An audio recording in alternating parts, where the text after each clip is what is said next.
Viemos por uma razão específica. Viemos em busca de algo, do consolo para as nossas dores, do esclarecimento para as nossas dúvidas, para as nossas incertezas. E o importante é sabermos que todos nós precisamos nos comprometermos para podermos receber o que viemos em busca. Todos nós podemos nos auxiliar, mas o grande movimento, o grande benefício é feito por cada um de nós. E neste momento abençoado, em que a espiritualidade amiga se encontra aqui, nos auxiliando a partir do momento que nós adentramos a essa porta. Todos os trabalhadores da luz, comandados pelo Cristo, estão a nos auxiliar, porque nós jamais estamos sozinhos. E neste momento, na certeza de que todos nós somos amparados, vamos elevar o nosso pensamento, agradecendo por esta oportunidade, com a prece que o Mestre Jesus legou à humanidade, a qual eu peço que todos os irmãos acompanhem pelo pensamento. Pai nosso que estais nos céus, santificado seja o vosso nome, venha a nós o vosso reino, seja feita a vossa vontade, assim na terra como no céu. O pão nosso de cada dia nos dai hoje, perdoai as nossas ofensas, assim como nós deveremos perdoar a todos que nos tenham ofendido. E não nos deixes cair em tentações, livra-nos de todos os males. Que assim seja. Envoltos pelos fluidos benéficos e harmoniosos da oração, vamos nos dirigir até os nossos lares. Em pensamento, vamos adentrar todas as peças, mentalizando quem lá convive conosco, quem compartilha essa caminhada conosco. Calmamente, para que a espiritualidade amiga possa recolher, auxiliar, amparar e encaminhar os irmãos desencarnados que porventura lá estejam por alguma razão. Este é um gesto de caridade, de amor, de prática do Evangelho de Jesus para com o nosso semelhante, para quem convive conosco e para conosco mesmo.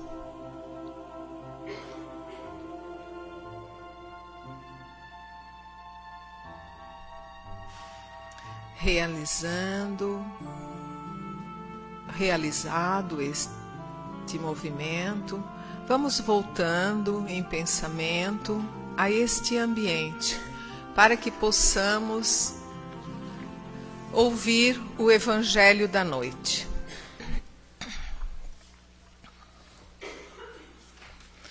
Do Evangelho segundo o Espiritismo, capítulo 18, a porta estreita. Entrai pela porta estreita, porque larga é a porta da perdição, e espaçoso o caminho que a ela conduz, e muitos são os que por ela entram. Quão pequena é a porta da vida, quão apertado o caminho que a ela conduz, e quão poucos a encontram. São Mateus, capítulo 7, versículo 13 e 14. Tendo-lhe alguém feito esta pergunta: Senhor, serão poucos os que se salvam? Respondeu-lhes ele: Esforçai-vos por entrar pela porta estreita, pois vos asseguro que muitos procurarão transpô-la e não o poderão. E quando o pai de família houver entrado e fechado a porta, e vós, de fora, começardes a bater, dizendo: Senhor, abre-nos, ele vos responderá: não sei de onde sois. Por vos eis a dizer: comemos e bebemos na tua presença, e nos instruíste nas nossas praças públicas. Ele vos responderá: não sei de onde sois. Afastai-vos de mim, todos vós que praticais a iniquidade. Então haverá prantos e ranger de dentes, quando virdes que Abraão, Isaque, Jacó e todos os profetas estão no reino de Deus, e que vós outros sois dele expelidos. Virão muitos do Oriente e do Ocidente, do setentrião e do meio-dia, que participarão do festim no reino de Deus. Então, os que forem últimos serão os primeiros, e os que forem primeiros serão os últimos. Isso se encontra em Lucas, capítulo 13, versículo 23 a 30. Bom, meus irmãos, o Evangelho é sempre um roteiro de luz que nos orienta para que nós possamos nos comprometer com a nossa reforma íntima, que é pessoal e intransferível. Aqui nos fala da porta larga, que é a porta das facilidades, que é a porta, digamos assim, no senso comum, do levar tudo com a barriga, de fazer as coisas de qualquer jeito, de fazer o que dá para fazer, de muitas vezes nós delegarmos a responsabilidade dos nossos atos para outras pessoas. Eu não fiz isso porque o meu marido não quer, porque ele não vai, porque ele não reza, então eu não rezo também. Nós temos, o ser humano tem essa condição, digamos assim, esse costume, esse hábito, de transferir a responsabilidade que é sua para as outras pessoas. Então, a porta larga são essas facilidades. É a gente levantar, não orar, não cuidar do lado espiritual, é julgar os outros, é falar mal dos outros, é fazer as coisas que todo mundo faz de uma maneira inconsequente. E o que é a porta estreita? Por que poucos passarão pela porta estreita? Deus, ele é bondade e justiça. E com ele, todos nós temos a mesma chance, a mesma oportunidade, porque ele é Pai. Mas cada um de nós precisa fazer a nossa parte. A porta estreita é a oportunidade que ele dá para cada um de nós nos melhorarmos, desenvolvermos as virtudes que ele espera que todos os seus filhos tenham. De amor, de caridade, de compreensão, de humildade, de tolerância, de complacência. Tudo o que o Evangelho nos diz. Não é difícil, é fácil. Mas o difícil é cada um de nós sairmos da nossa acomodação, da nossa comodidade. Por quê? Porque nós estamos há milênios caminhando do mesmo jeito. E a mudança gera desconforto, gera uma adaptação aos novos costumes. Mas, meus irmãos, vamos aproveitar o tempo que Deus nos dá para que nós possamos angariar e fortalecer todas essas qualidades que fará com que nós possamos passar pela porta estreita. E Deus, na sua imensa bondade, no seu imenso amor, ele aguarda que todos nós, seus filhos, estejamos um dia próximos a Ele. Depende de cada um de nós, a nossa chegada. Que assim seja. Meus irmãos, a palestra da noite de hoje está a cargo do nosso irmão Paulinho, trabalhador da nossa casa. Vamos vibrar para que ele encontre facilidade, tranquilidade, para transmitir para todos nós o que ele preparou com muito carinho. Seja muito bem-vindo.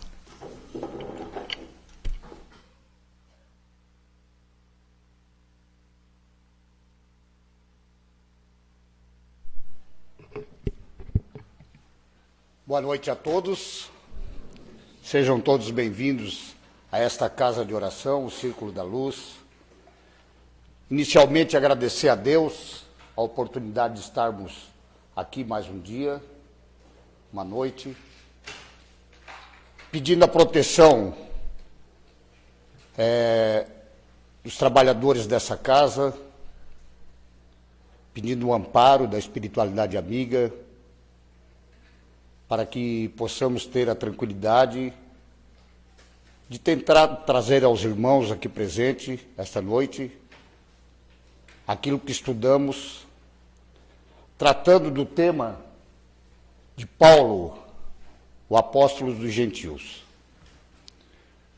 Gentil vem do hebraico gojim, que indica quem não é judeu ou israelita, e apesar das diferentes variações, esse termo aparece mais de 550 vezes nas Escrituras. E com o tempo, o termo foi usado, sobretudo, para indicar os povos diferentes dos judeus, aqueles que não pertenciam à linhagem de Israel.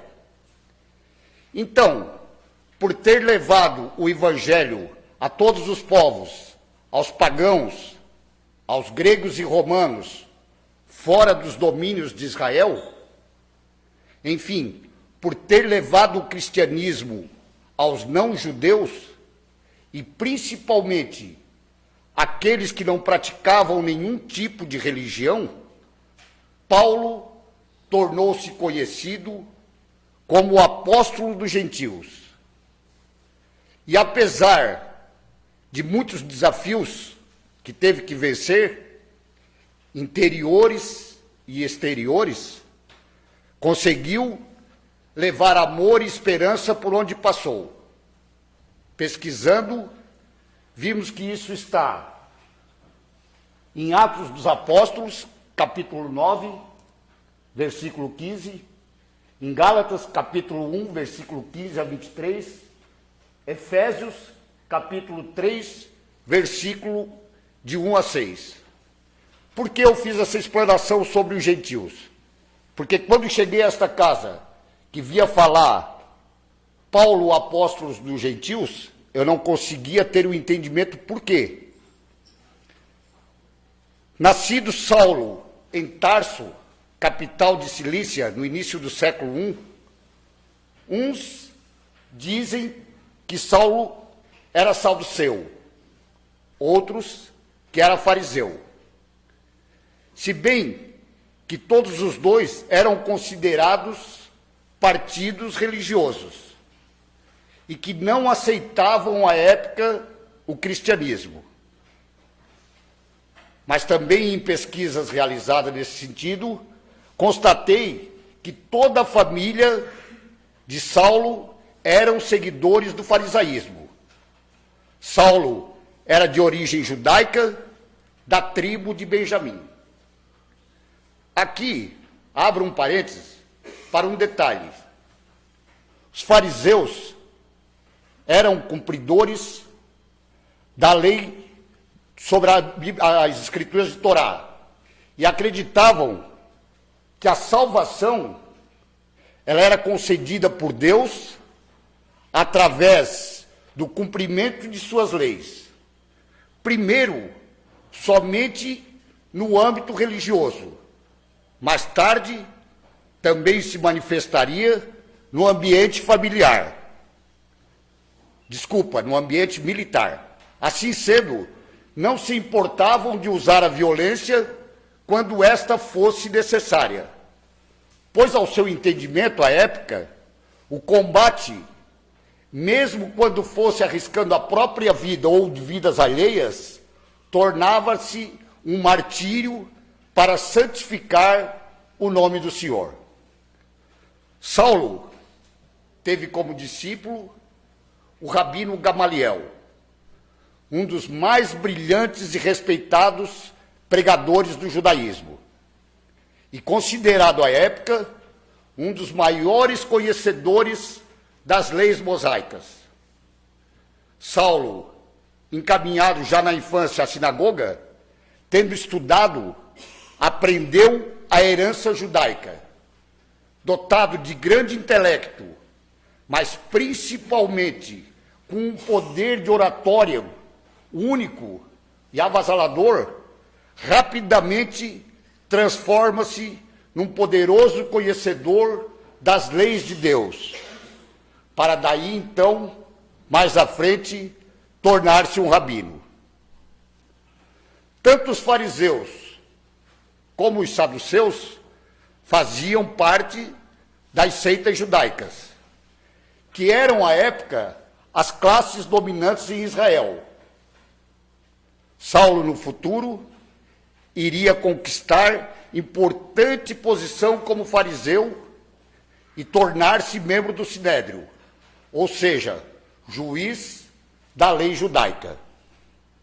Aos 30 anos, Saulo toma conhecimento, aos olhos dele, de alguns pobres e ignorantes que vinham divulgando os ensinos de um carpinteiro vindo da distante Nazaré, e que, apesar de não serem sacerdotes, interpretavam à sua maneira as leis mosaicas. Isso lá num cantinho, num barraco de madeira, a qual chamavam Casa do Caminho. Mas isso é assunto que vou comentar ainda mais à frente. Notem os irmãos aqui presentes. Quantos privilégios teve esse jovem? Nascido de uma família de comerciantes abastado, estuda nos melhores colégios da época, em seguida tem como seu tutor e mestre Gamaliel, enamora-se de Abigail, sem contar que o irmão de Abigail, Estevão, que apesar de ter sido o mentor de sua morte, após o desencarne, torna-se seu guia espiritual. Põe um cara à época de sorte, né? Porque tudo que era bom acontecia para ele. Se nós trazermos para os dias de hoje, é como se ele fosse filho de um abastado, estudando nos melhores colégios e com todas as oportunidades da vida. Mas tem uma fala do palestrante Rossandro, que esteve aqui na casa há poucos dias, que eu acho que define muito bem quem era Saulo de Tarso.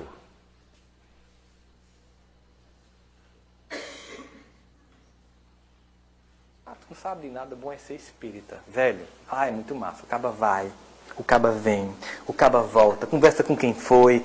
É tudo de bom, mas não modifica. Se aderiu a uma ideia atraente, mas não converteu a alma atraída pelo Cristo. Exemplarmente, nós temos que Cristo conta com a gente como a gente é. E espera essa mesma potência que a gente usa para as coisas do mundo serem trazidas para o Evangelho.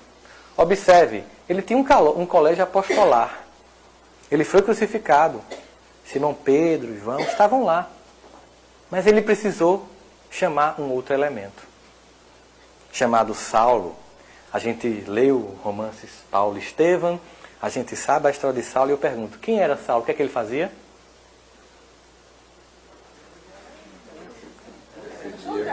Perseguiu os cristãos. Saulo perseguiu os cristãos.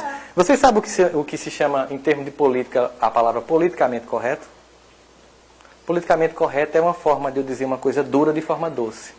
Então, Chico Xavier, em vez de chamar de garota de programa, chamava nossas irmãs que vendem as forças sexuais da alma. Que vendem as forças sexuais da alma. Em vez de chamar de garota de programa, ou então a pessoa levou um chifre, você diz, não, ele foi momentaneamente obliterado do contrato afetivo. Fica até bonito, fica um negócio até gostoso.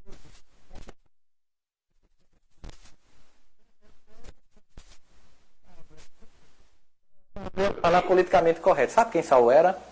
Saulo era um assassino. Era um burguês ignorante que deixava seu povo ser escravizado por Roma enquanto matava quem não cultuava Deus como ele. Em nenhum momento você vê Saulo reunido com Sinério para bancar uma revolução contra Roma e expulsar Pilatos. Ele não estava nem aí, porque Roma invadia as nações, mantinha a burguesia na burguesia para ela não galvanizar as massas contra o invasor, enquanto o povo era escravizado. Enquanto Saulo, bonito, rico, greco-romano e judeu, estava matando cristãos porque ele era o doutor da lei. Mas ele tinha um poder de persuasão, ele tinha vigor nas atitudes e ele era audacioso. Por isso Jesus vai lá e faz. Recebi o currículo desse jovem aqui, ele é muito bom para ser o CEO do cristianismo nascente. O chefe executive office. Porque ele tem algumas características interessantes. Ele é uma pessoa que tem pluralidade linguística, ele sabe se apresentar bem. Eu acho que esse cara vai ajudar na tarefa. Vou contratá-lo, vou encontrar com ele em Damasco. Ele nem sabe, mas eu vou chegar lá. Chega Jesus e está lá Saulo. Crente que está abafando, indo para matar mais gente, e encontra Jesus. Mas ele percebe o que ele não tinha percebido, porque ele não teve a oportunidade anterior de ter o impacto áurico da presença do Cristo. E quando ele tem aquele impacto áurico, ele percebe, eu não acredito, é o Messias que eu passei a vida inteira esperando. Paulo era discípulo de Gamaliel, um dos mais brilhantes comentadores do judaísmo. Paulo esperava o Messias e não percebeu que estava perseguindo aqueles que já tinham encontrado o Messias. Mas por ser um homem audacioso e por não ser uma pessoa tímida, pusilânime, vacilante, ele não teve as duas clássicas atitudes que as pessoas têm quando encontram impactamento com Cristo. A primeira, que ele podia fazer, que era culpa. Jesus, eu não mereço sua presença na minha vida. Eu vivo matando os cristãos. Eu não tenho merecimento de sua presença. Desculpa leva à inação. Culpa leva à paralisia. Ele não se culpa. Nem faz o outro movimento infantil quando a pessoa é pegada no flagra. Se justificar. Mas entenda, Jesus, eu fui treinado para esperar que você chegasse com exércitos e anjos invadindo e salvando a Judéia de Roma. Eu esperava um senhor dos exércitos vem nascer numa manjedoura perto de burro. Me confundiu. Não nasce com glamour e glória, eu fiquei sem entender. Ele não se justificou, ele não se culpou. São dois movimentos infantis. Justificativa e culpa é não se responsabilizar. Ele simplesmente perguntou, o que queres que eu faça? Olha que pergunta interessante. E que resposta frustrante. Olha a resposta frustrante. Entra na cidade e saberás o resto. Porque o que a pessoa faz, ela chega aqui, coloca meu nome na B1, que as coisas estão tão ruins lá em casa. A pessoa coloca o nome na B1. Os espíritos vão lá, tal, aí... Eu trouxe essa fala sabe nada, do Sandro, porque penso que realmente isso é aquilo que a gente não conhecia da parte de Saulo. Né? Ele realmente era esse jovem, revoltado, um assassino, perseguia os cristãos. Mas também é praticamente impossível falar da vida do apóstolo Paulo, de Saulo, sem estudar aquela obra que ele fala ali, Paulo e Estevão. Psicografia de Francisco Cândido Xavier, ditada pelo Espírito Emmanuel, assim como também fazer um relato sobre a vida de Saulo, sem mencionar Abigail, que foi sua noiva, Gesiel, que era o irmão dela, que eram filhos do israelita Josedebe, morador da cidade de Corinto. Importante cidade da Grécia antiga, por sua posição estratégica privilegiada. Josedebe fora reclamar ao procônsul Licínio da expropriação de suas terras em tempos passados, pois tinham tomado todas as suas terras e deixado ele somente com um pedacinho. É também, na época, condenado por Licínio a entregar essa sua chácara ao procônsul.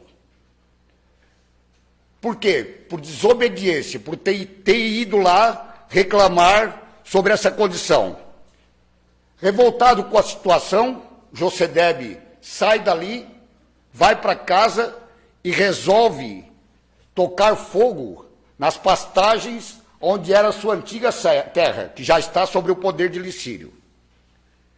E então, Licínio descobre que foi ele e o chama, e é condenado toda a família ao cárcere. Durante o julgamento, Gesiel, que é seu filho, assume a responsabilidade sobre o incêndio, na expectativa de salvar o pai da condenação, o que piora bastante a situação, pois Licínio condena os dois ao cárcere e, enquanto ocorre o julgamento, chega a notícia da morte do principal capataz de Licínio. Josedebe, então, é espancado até a morte e Gesiel é levado de volta à prisão, libertando Abigail, sua irmã, que fica só. Sua mãe já havia voltado para a pátria espiritual, fica ela sozinha, sem ninguém, seu irmão preso, seu pai e sua mãe já desencarnados. Lembra-se ela de uma amiga da família de nome Sostênia. Vai à procura dela e ela aconselha Abigail sair rapidamente de Corinto antes que ela também seja condenada, recomendando-lhe que ela procure no porto de Cencreia Zacarias e Ruth, também amigos da família, que tinham sofrido terrível golpe há pouco tempo com a perda do filho amado. Quando Abigail chega à casa de Zacarias e Ruth, ela é recebida como filha pelo casal. Ao final de um mês, Gesiel, o irmão dela, é entregue ao questor Lisipo para trabalhar nas galeras comerciais como escravo do remo. Gesiel, em vez de ficar triste, fica satisfeito porque achou que também ia ser levado à morte, resigna-se com a situação e vai trabalhar nos remos com grande vontade e torna-se um dos melhores trabalhadores daquele navio. Até que um dia chega nesse navio um procônsul chamado de Sérgio Paulo, que adoece com febres altíssimas e chagas profundas no corpo. Mesmo o médico de bordo não consegue explicar a enfermidade. E ao final de 3 dias, esse jovem é levado a um canto e esquecido por todos. O comandante da embarcação, sabendo que Sérgio Paulo era de família importante, chama o questor Lisipo e pede para que ele ache alguém para cuidar daquele doente, para que não deixasse que ele ficasse sozinho. Ele lembra que Gesiel tinha um comportamento exemplar, resolve chamar Gesiel para cuidar de Paulo Sérgio. A partir disso, ele dedica-se a cuidar do enfermo como se este fosse um membro da sua família. Banhos, pomadas e essências eram manipuladas e aplicadas com extrema dedicação. Quando não estava fazendo o tratamento, falava-lhe de Deus, recitando trechos dos antigos profetas, nos intervalos entre um tratamento e outro. Após algum dia, Sérgio Paulo se recupera da enfermidade e Gesiel contrai para si a febre e os demais sintomas da doença. Como Gesiel não era nada importante, o comandante do navio resolve que Gesiel deve ser atirado ao mar. Porque como a doença tinha passado de um para o outro, o que pensou o comandante? Ele vai contaminar toda a tripulação. Arremesse-o ao mar.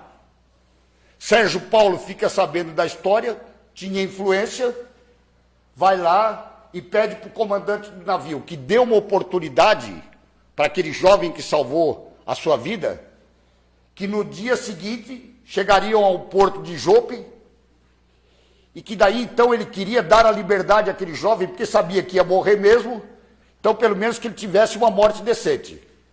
E o comandante acata então esse pedido de Sérgio Paulo. E vai, no próximo dia seguinte, o navio atraca em Jope, e então Gesiel mais uma vez recebe a oportunidade de não ser morto. Gesiel, muito abatido pela doença que tinha contraído, começa a tirar informações e acaba batendo a porta da Casa do Caminho, em busca de ajuda, porque todos diziam que a Casa do Caminho estava atendendo pessoas com problemas físicos e também de ordem material. É recebido por Simão Pedro, que lhe fala sobre o Messias Jesus. Gesiel logo reconhece em Cristo o tesouro da vida pela qual ele tinha procurado por tanto tempo, e então torna-se um estudioso dos ensinamentos de Jesus. Simão, após ouvir o relato da sua libertação por Sérgio Paulo, batiza Gesiel sobre o nome grego de Estevão. Fiz aí um apanhado falando desses importantes personagens para podermos entender melhor a narrativa de vida de Saulo, que logo em seguida vem a tornar-se Paulo. Resumidamente, Saulo conhece Abigail na casa de Zacarias, que era seu amigo particular. Os dois apaixonam-se, comprometem-se em núpcias, e apesar das atividades intensas em Jerusalém de Saulo, na luta diária a qual lhe cabia em defesa das leis mosaicas, era na casa de Zacarias, ao lado de Abigail, que o jovem tarsense buscava o consolo sentimental e espiritual.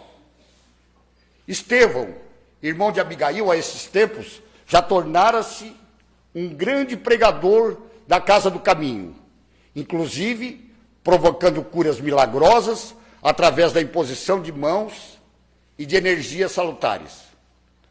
Saulo, a essas alturas, já iniciara a perseguição dos cristãos da Casa do Caminho e havia posto em cárcere Simão Pedro, Filipe e João. Só que, em função da insistência de vários anciões do Sinédrio, por pressão, Saulo resolve dar a liberdade a Simão Pedro, Filipe e João, mas não fica conformado.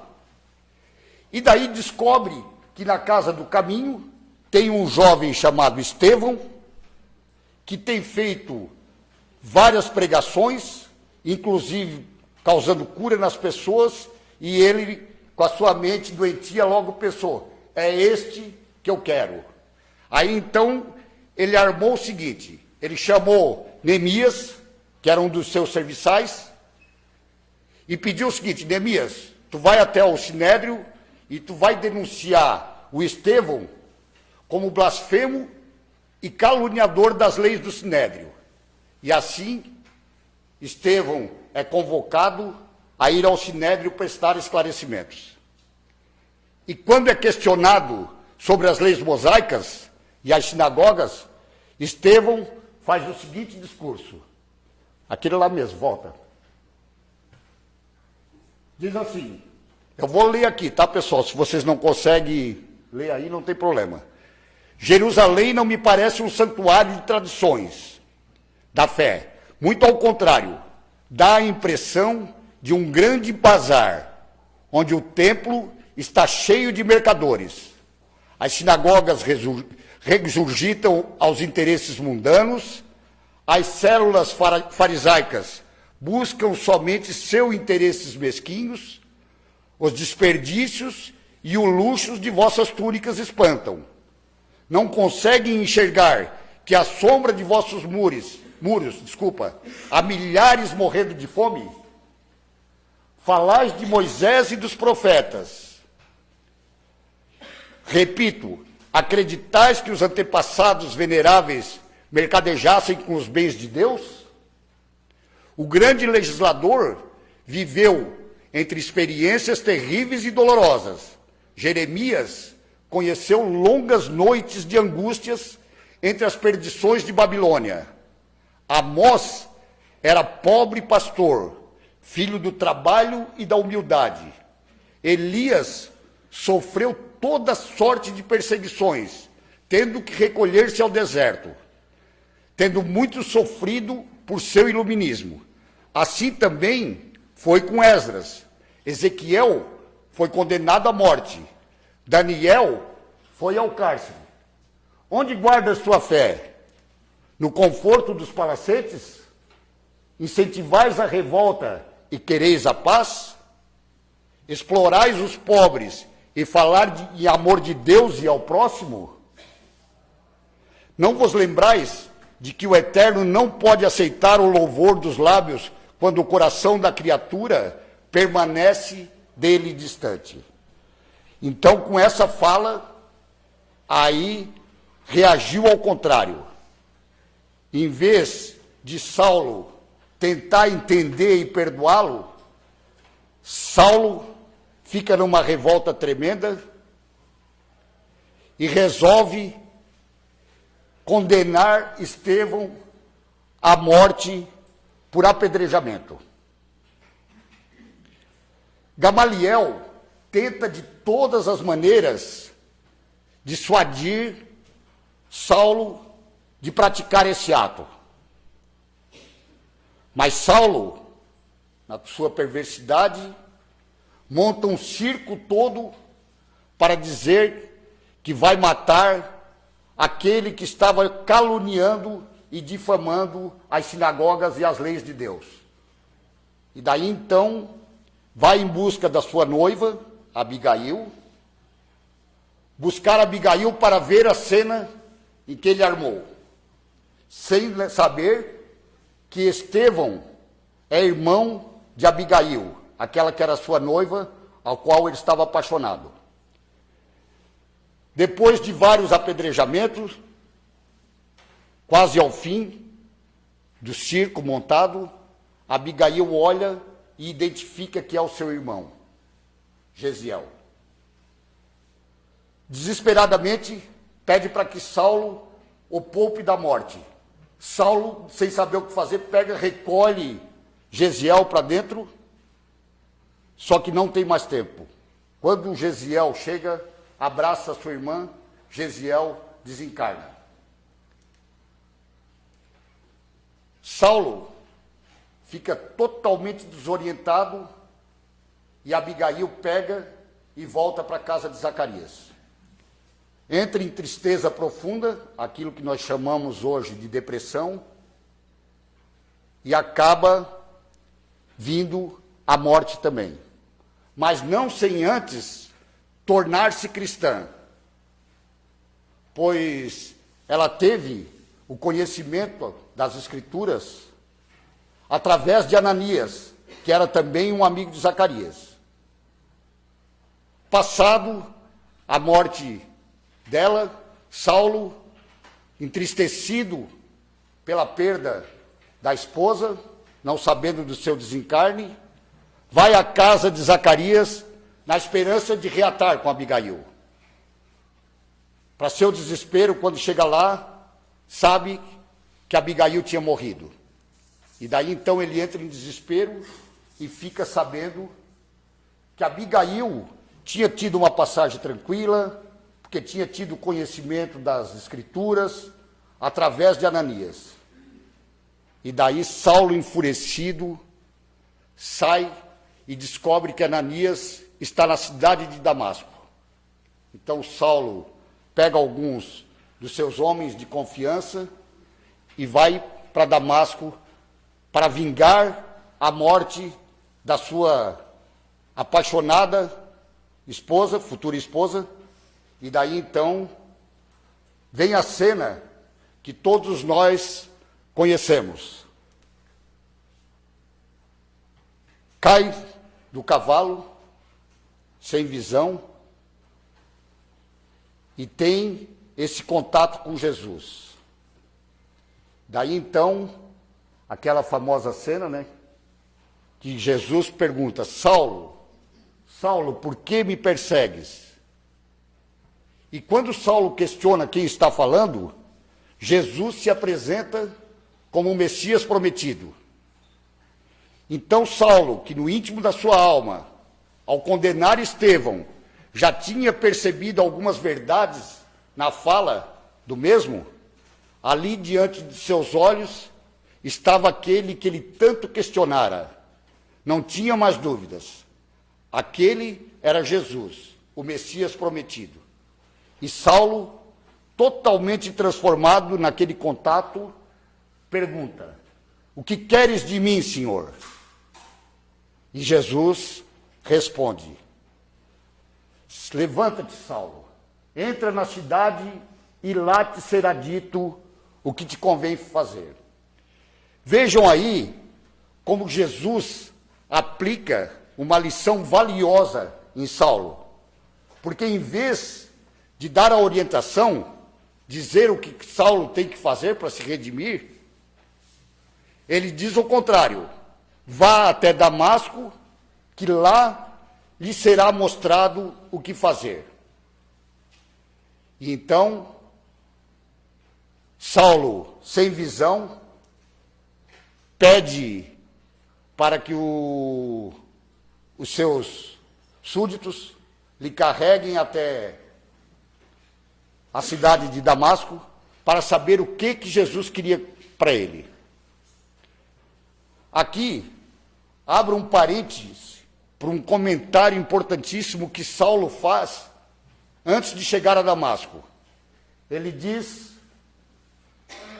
passa lá, meu querido, diz assim: não consegui perceber que desde o primeiro encontro com Estevão, forças profundas me convergiam, a cada momento, aos ensinamentos de Jesus, não entendendo o chamado que recebia, por todos os meios e modos. Porque Saulo, quando foi aquele depoimento de Estevão no Sinédrio, ele já sabia que tinha verdades naquilo, só que ele não podia dar o braço a torcer e condenou Estevão. Mas voltamos lá ao encontro de Saulo com Jesus. Quando Jacó, que era um dos seus servos de confiança, preocupado, pergunta o que tinha havido. O que houve, Saulo? Estás doente? O que aconteceu contigo? Saulo responde assim: Jacó, não te preocupes comigo. Só preciso que me levem a Damasco. Quanto a vocês, façam como quiserem, pois até agora vocês eram meus servos. Mas de hora em diante, também eu sou escravo. Não mais pertenço a mim mesmo. E daí, com essa fala, Jacó olhou para Jonas e fez aquele sinalzinho assim, né? Se ele pirou, né? Ele está louco de vez, né? Porque ele não podia acreditar que Saulo podia ter essa mudança radical naquele momento, né? O que acontece? Ao chegar em Damasco, Saulo vai procurar Sadoque, que era um dos seus colegas de infância, do Sinédrio, que tinha estudado junto com ele. E daí então Jacó entra na sinagoga e fala para Sadoque. Diz: Sadoque, Saulo está aí fora, sem visão, falando em Cristo, em coisas, no Messias prometido, e eu não sei como reagir. E ele pediu para que eu trouxesse ele até aqui. E Saulo esperando lá fora. Sadoque diz assim: não posso recebê-lo. Estou com visitas importantes e não tem como. Daí percebemos que aquela época já não era muito diferente de hoje, né? Sempre os interesses acima das coisas verdadeiras. Saulo pega, vai para uma pensão barata em Damasco, se isola, fica em meditação durante 3 dias. Jacó e o outro vão embora, e depois de 3 dias entra um senhor em seu quarto, e ele pergunta quem é, pois afinal ele estava sem visão.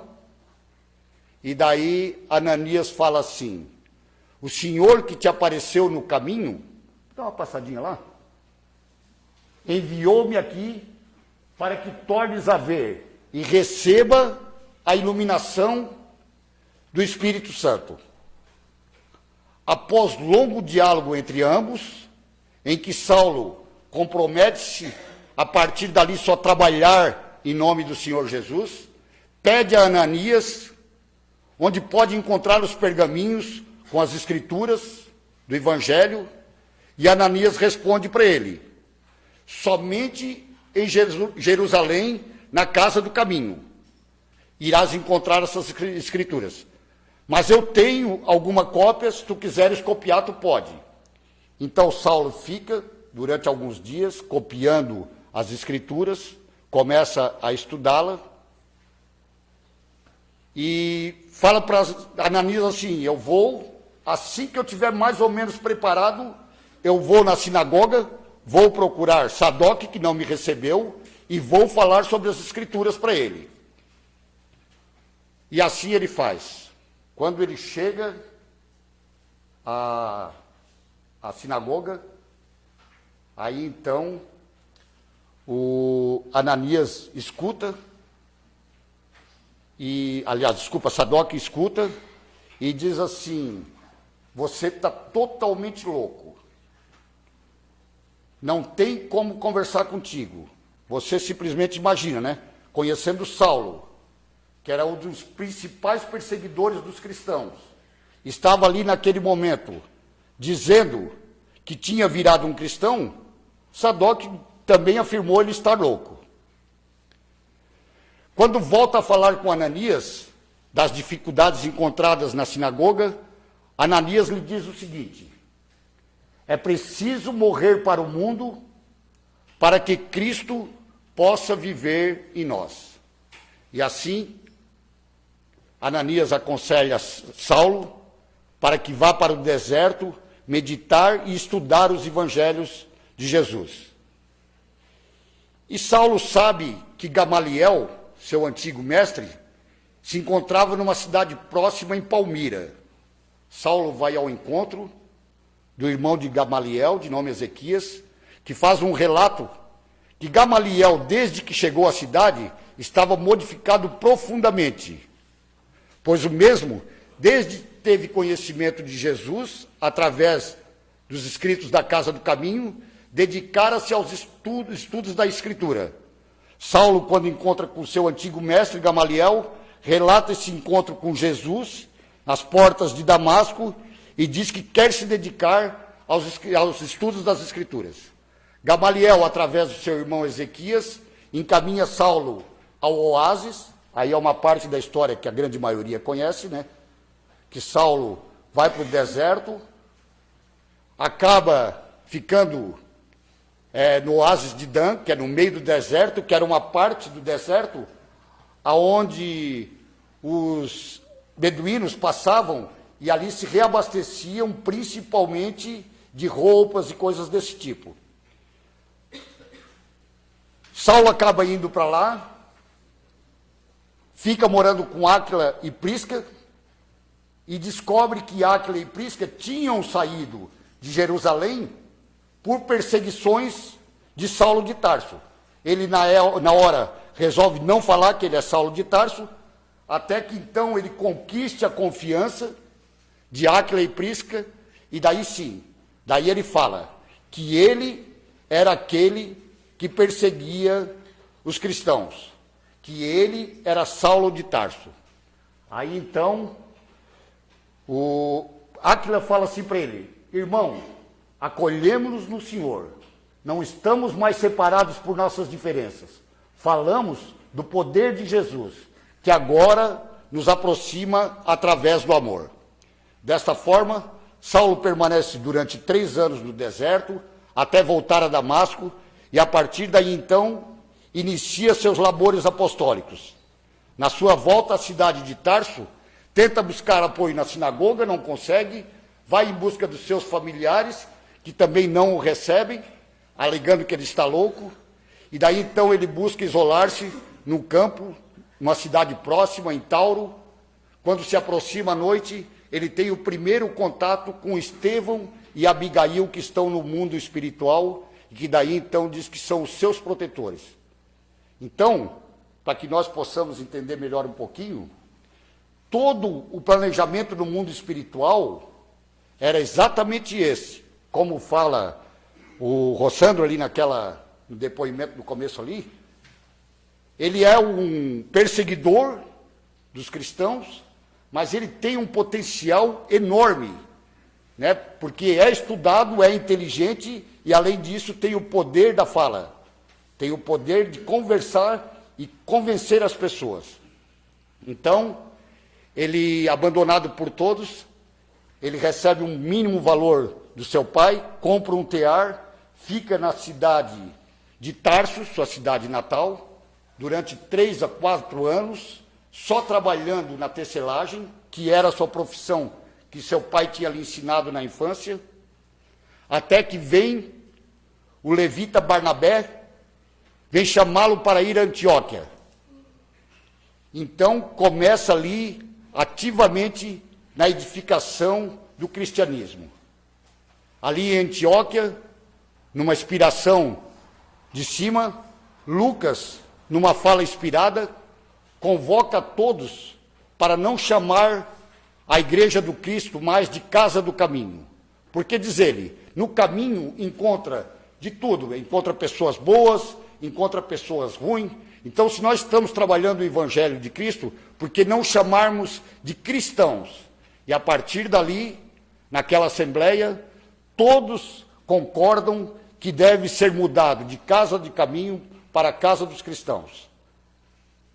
Dali parte Saulo e Barnabé para Jerusalém, pois tremendas perseguições passaram a sofrer os cristãos, e eram muitos os que batiam a porta da casa do caminho, então a casa de Jesus.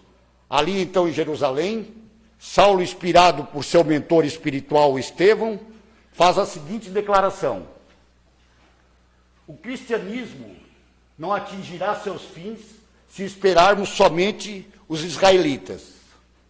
Jesus afirmou que seus discípulos viriam do Oriente e do Ocidente. Precisamos buscar os gentios, onde quer que se encontrem.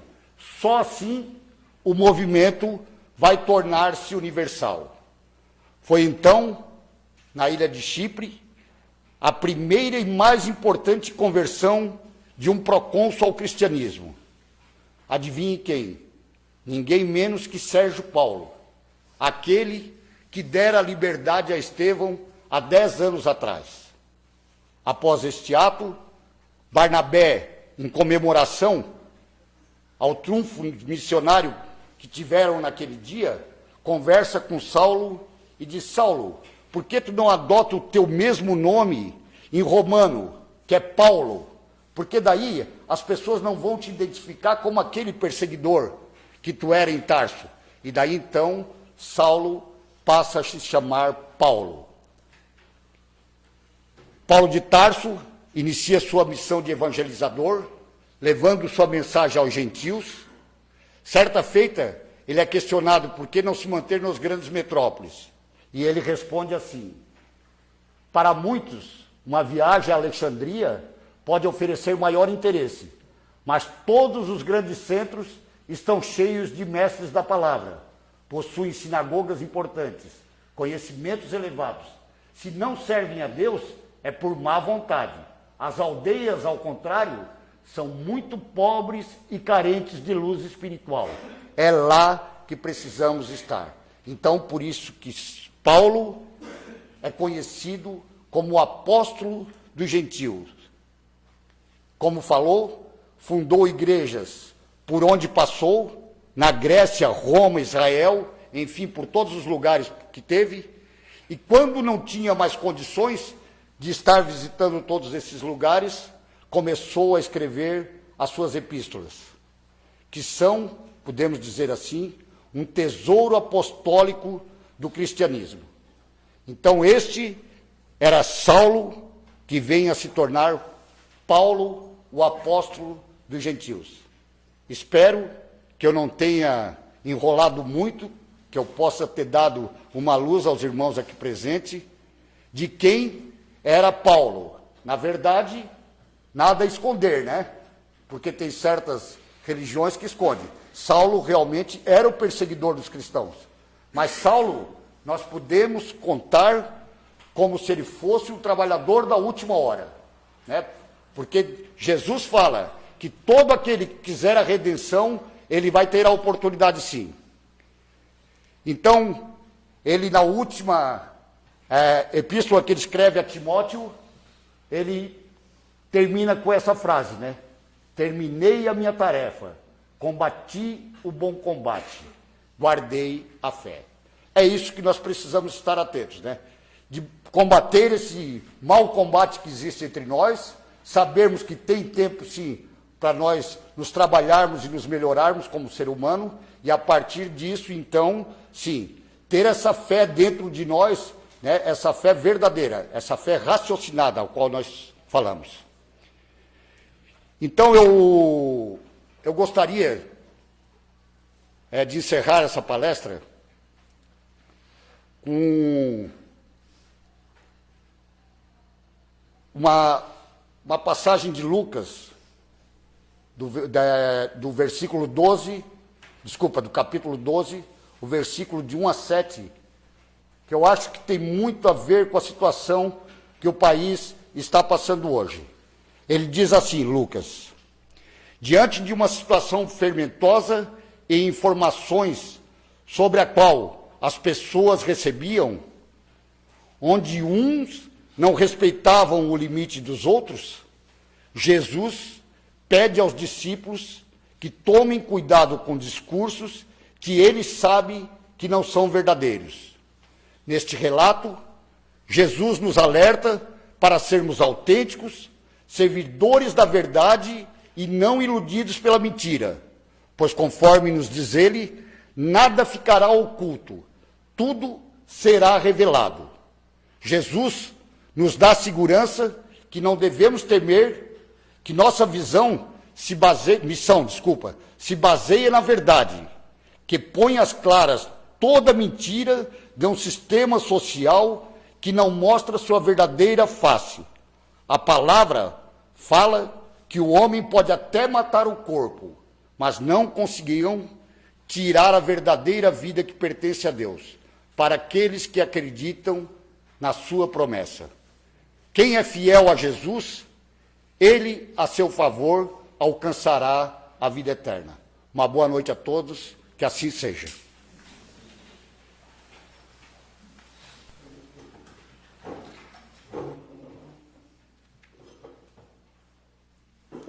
Nós agradecemos ao nosso irmão Paulo por essa palestra, né, tão esclarecedora, que certamente a gente não conhecia tantos detalhes, né, da vida de Saulo, e que o conhecimento sempre faz com que nós possamos entender, compreender, aceitar e seguir o exemplo, né, desse grande apóstolo.